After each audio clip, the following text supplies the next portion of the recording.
O que é a política? Para que serve? A política coincide com a corrupção?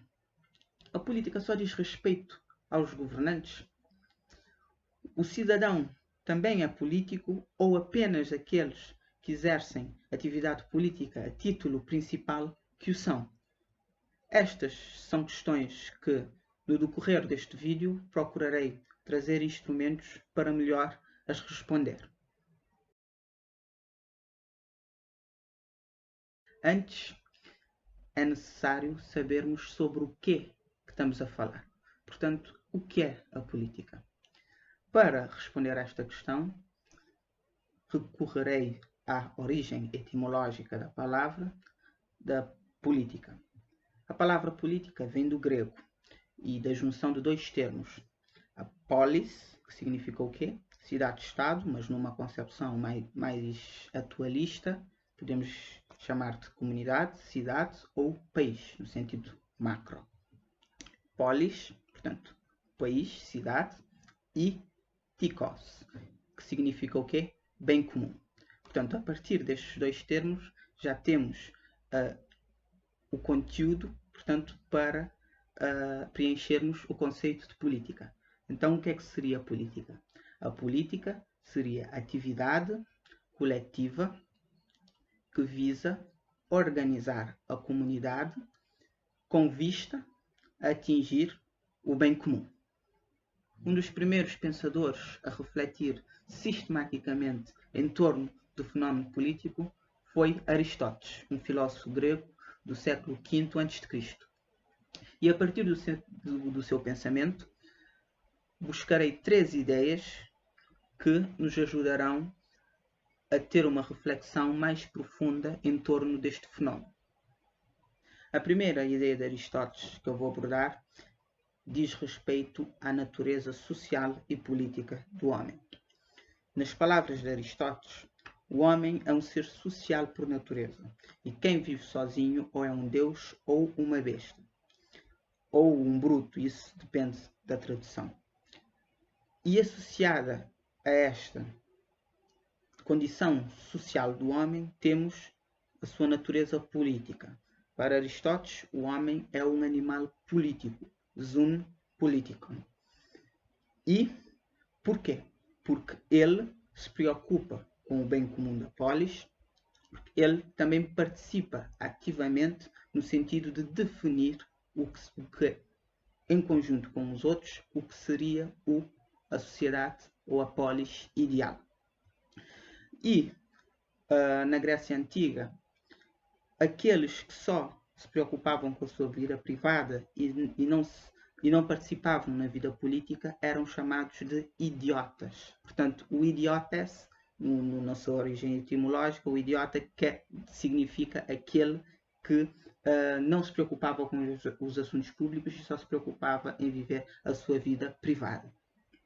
É preciso também realçar que na Grécia Antiga só os cidadãos podiam participar na vida política. E quem era o cidadão? O cidadão era o grego maior de 18 anos de idade. Portanto, estavam excluídos deste status de cidadania as mulheres, as crianças, os estrangeiros ou metecos e os escravos. Aristóteles dá uma importância significativa ao papel do escravo. Para ele, o escravo era necessário para que o cidadão pudesse participar na vida pública.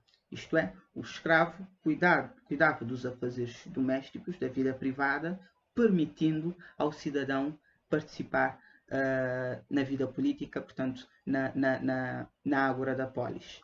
Mas isso, claro, atualmente é condenável e vai totalmente contra a dignidade da pessoa humana. A segunda ideia de Aristóteles que eu irei abordar diz respeito à concepção evolutiva da comunidade política. Para Aristóteles, a polis seria o resultado de uma evolução.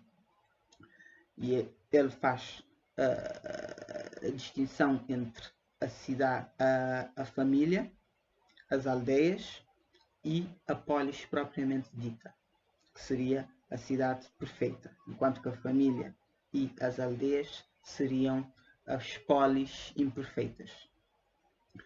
A família, para Aristóteles, seria a forma elementar da associação humana, que visava o quê? Satisfazer as necessidades básicas do homem. Depois, no outro estágio, teríamos as aldeias, que seriam um conjunto de famílias que visavam satisfazer necessidades que vão para além das necessidades básicas. E por fim teríamos a polis. O que é que seria a polis? Um conjunto de aldeias que visa, para além de satisfazer as necessidades básicas, também procurar o que seria a vida boa. A terceira ideia de Aristóteles que eu queria trazer é a de que, para ele, a felicidade só seria alcançada através da política, a felicidade plena. Para ele, a atividade política seria o ápice da virtude humana. Portanto, o homem não seria feliz na sua vida privada, mas sim na discussão com os outros sobre aquilo que seria a vida boa. A partir da ideia de Sunt Politikon, o animal político trazida por Aristóteles, podemos dizer que a política, enquanto atividade inerente à essência humana e que visa o bem comum, não diz respeito apenas aos governantes, mas também ao cidadão que contribui individualmente e coletivamente na construção de uma sociedade ideal. Assim, existe política na atividade partidária, no Estado de poder, onde integram os governantes, essencial para as democracias modernas, mas não se esgota aí. Existe também política na família, nos debates entre os seus integrantes, nos movimentos sociais, nas ONGs, no ato de votar, no ato de pagar impostos e até no ato de deitar o lixo no caixote do lixo. Porque estas são diferentes formas de contribuir para o bem comum da comunidade. Para esta reflexão também trago as noções de liberdade dos antigos e liberdade dos modernos, desenvolvidas por Benjamin Constant, um filósofo político do século XVIII e XIX. A liberdade dos antigos, para Constant, consistia na alegria na vida pública. Isto é, os romanos e os gregos só se realizavam plenamente participando nos debates públicos e tentando resolver coletivamente as questões, os problemas da polis. Já a liberdade dos modernos, para Constant, consiste na alegria na vida privada. Isto é, as pessoas hoje em dia conseguem se realizar quando têm um emprego que desejam, a família que desejam, os bens materiais que desejam, portanto, aquilo que pertence à esfera privada da pessoa. Diferentemente dos antigos que deixavam a sua vida privada a cargo dos escravos para que pudessem participar na vida pública, hoje os cidadãos não conseguem dedicar-se integralmente à atividade política, uma vez que usam boa parte do seu tempo para melhorar as condições da sua vida. Por isso, a figura do representante político ou do governante, principalmente nas democracias representativas, demonstra-se como fundamental para a prossecução dos interesses públicos e da vontade coletiva. Segundo Benjamin Constant, a participação na vida pública apresenta-se como uma garantia da própria vida privada. Isto é, hoje o cidadão possui um papel essencialmente fiscalizador, sem prejuízo, claro, de concorrer a cargos públicos e participar diretamente na vida pública.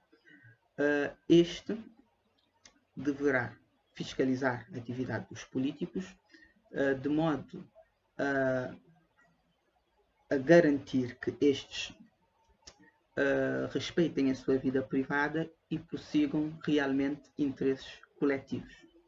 Para além de fiscalizar, o cidadão deverá contribuir ativamente na vida pública, integrando associações, integrando movimentos sociais, ONGs, participando em debates, incentivando mudanças e também procurando soluções para os problemas sociais. Concluindo, a política é um conceito amplo, integra todos os cidadãos, abrange diversas dimensões da nossa vida e é uma construção contínua. Espero que este vídeo tenha sido útil e que tenha ajudado a afastar alguns preconceitos desta atividade que é fundamental à nossa vida em comunidade.